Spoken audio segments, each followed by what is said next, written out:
మీ business ఏదైనా మీ ఊర్లో promotion చేయాలంటే అది సుమన్ టీవీతోనే సాధ్యం. ఇప్పుడే సంప్రదించండి. తెలంగాణ రైతులకు ముఖ్యంగా ఆర్ఏ రైతులకు విజ్ఞప్తి చేస్తున్నాం. మీరెవరు కూడా అధైర్యపడాల్సిన అవసరం లేదు. కాంగ్రెస్ ప్రభుత్వం ప్రతి రైతుకు అండగా ఉంటుందనే భరోసా కల్పిస్తున్నాం. ప్రతిపక్షాలు లేనిపోని అబద్ధ ప్రచారంతో ఇలా రోడ్లు ఎక్కుతున్నారు.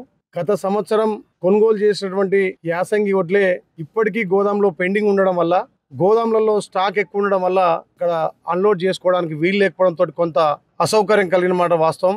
అయినా రోజు అక్కడ కలెక్టర్ తోటి కానీ జేసీ గారితో మాట్లాడి ఎక్కడికక్కడ లారీలు పంపి ఏ రైతు కూడా ఇబ్బంది లేకుండా చేస్తున్నాం. అయినా కానీ ఇవాళ ప్రతిపక్షాలు దుష్ప్రచారంతో రైతులను ఇబ్బంది పెట్టే పని చేస్తున్నట్టుగా కొంత కానొస్తుంది. ఇప్పటికీ మేము 5-6 మిల్లులు తిరిగినాం. ఇక్కడ ఆలేరులో కూడా పెద్ద మిల్లు, తెలంగాణలోనే ఉమ్మడి నల్గొండలో ఎక్కువ ప్యాడీ దించుకున్నటువంటి ఇక్కడ మల్లికార్జున రైస్ మిల్ కూడా సందర్శించడం, వాళ్లకు మించిన భారంగా వాళ్ళ టార్గెట్ కంటే ఎక్కువ కూడా డబుల్ టార్గెట్ ఇచ్చి ఇలా డిఎంఓ అదేవిధంగా డిఎస్ఓ గారు ఇద్దరిని పిలిచి ఇంకా ఇక్కడ 70-80 లారీలు దించమన్నాం. గత ప్రభుత్వంలో జూన్ 30 తారీఖు దాకా ప్యాడీ సేకరిస్తే మేము ఒక నెల ముందే ప్యాడీ సేకరించి ఇప్పటికీ 25 లక్షల టన్నులు కొన్నాం. ఇంకొక 10 లక్షల టన్నులే ఉంది. గత ప్రభుత్వంలో ఈ 200 లారీలు తిరిగితే ఇలా 550 లారీలతోటి రైతుల దగ్గర నుంచి ధాన్యం సేకరిస్తున్నాం. ఏ ఒక్క రైతు కూడా మీరు అధైర్యపడద్దు.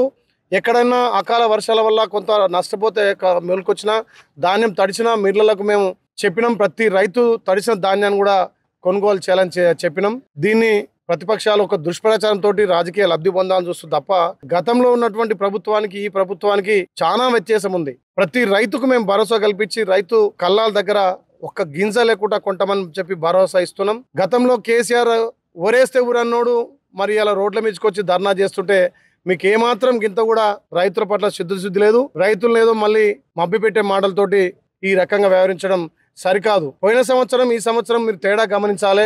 ఈ సంవత్సరం ఇంకా వేగవంతంగా అధికారులను ఆదేశించి ఎక్కడికక్కడ అధికారులను ప్రతి మిల్లర్ దగ్గరికి వెళ్ళి అన్లోడ్ చేసుకోమని చెప్పి కల్లాల దగ్గర కూడా నాణ్యతతో పాటు తడిసిన ధాన్యాన్ని కూడా సేకరించాల్సిందిగా మేము ఆర్డర్ చేయడం జరిగింది.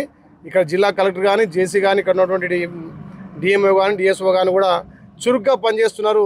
దీన్ని ప్రతిపక్షాలు కావాలని చెప్పి రాద్ధాంతం చేస్తున్నాయి. అయినా వాళ్ళు ఏం చేసినా మాకు సంబంధం లేదు. కాంగ్రెస్ పార్టీ చిత్తశుద్ధితోటి రైతులను కాపాడుకోవాల్సిన బాధ్యత మా మీద ఉంది కాబట్టి ప్రతి రైతును ఆదుకుంటాం, ప్రతి రైతుకు ప్రతి గింజ కొంటామని తెలియజేస్తూ ఇవాళ ఇక్కడ మల్లికార్జున రైస్ మిల్లో కూడా ఇంకా అదనంగా కూడా 80 నుంచి 70 లారీలు దించుకోవాలని చెప్పి ప్రతి మీకు చెప్తాం. మొన్ననే మా గౌరవ మంత్రి గారితో కూడా మాట్లాడి ఇక్కడ మోటకొండూరు అదేవిధంగా ఆలేరు మార్కెట్ యార్డ్ కూడా తీపిచ్చి అందులో కూడా ధాన్యాన్ని నిల్వ చేసినాం. ఎక్కడికక్కడ ఎక్కడ ఉన్నా కానీ అక్కడ ధాన్యాన్ని పూర్తిగా నిల్వ చేసి ప్రతి రైతు తాన ప్రతి గింజ కూడా కొంటాం. గత సంవత్సరం కంటే కూడా ఇప్పుడు ముందుగా స్టార్ట్ చేస్తాం. ఈ వారం రోజులనే మొత్తం రైతులు తాను ధాన్యం కొంటామని చెప్పి రైతులకు మాట ఇస్తున్నాం. ఏ రైతు కూడా ఆధారపడద్దు. మీ కాంగ్రెస్ పార్టీ భరోసా ఉంది, మీకు అండ ఉంటుంది. తడిసిన ధాన్యం కానీ అన్ని ధాన్యాలను కొనుగోలు చేసిన 2వ రోజే మీకు ఖాతాలలో డబ్బులు ఇస్తున్నాం. గతంలో 20 నుంచి నెల రోజులు డబ్బులు లేకపోయేది. ఇలా కాంగ్రెస్ పార్టీ రైతుల పక్షాన ఏదైతే కాంటా అయిన 2 రోజులనే ప్రతి రైతుకు అకౌంట్లో డబ్బులు వేస్తున్న చరిత్ర కాంగ్రెస్ పార్టీది. కాబట్టి ఈ ప్రతిపక్షాల మాటలు నమ్మొద్దని చెప్పి రైతు అధైర్యపడద్దు. రైతుకు అండగా కాంగ్రెస్ పార్టీ ఉంటుందని చెప్పి తెలియజేస్తూ ఈ వారం రోజులనే ప్రతి రైతు దగ్గర కళ్ళాల దగ్గర గింజ లేకుండా లిఫ్ట్ చేస్తామని చెప్పి మాట ఇస్తూ రైతులు ధైర్యంగా ఉండాలి.